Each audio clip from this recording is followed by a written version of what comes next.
Hi, good evening to all. Good evening. Once again, nandito na naman ako. So, I'm blessed, even though I'm facing a lot of trials, but in that trial, make me strong.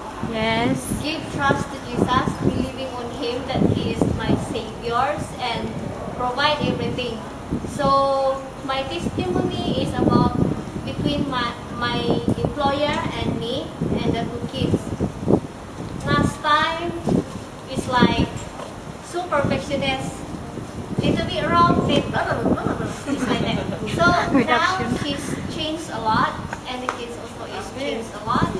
And even though I'm facing trial, or sometimes I really don't understand her character, her attitude, is like fierce or not very sure what kind of attitude she has, but I'm so blessed because once, 4 times a year, makakauwi ako. And this December, kasama ko yung anak ko.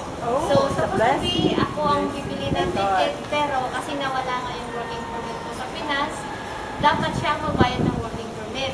So, nag-exchange. Ako nagbayad ng working permit, sila ang nag-provide ng ticket ko.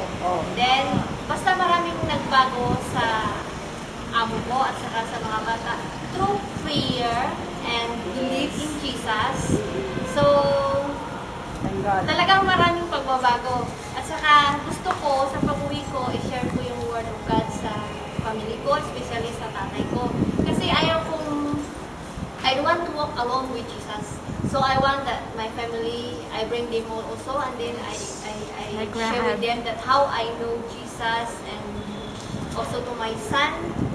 Kahit na malayo kami lagi, pero sa tawagan, nag-uusap din kami. In-explain ko rin, ikutuan ko rin sa kanya. Kasi kaso nga lang is bata. So, hindi mo instantly na, pag sinabi mo ng gano'n, hindi siya mid-sweet na i-off mo, mag-o-off siya, i-on mo, mag-o-on siya.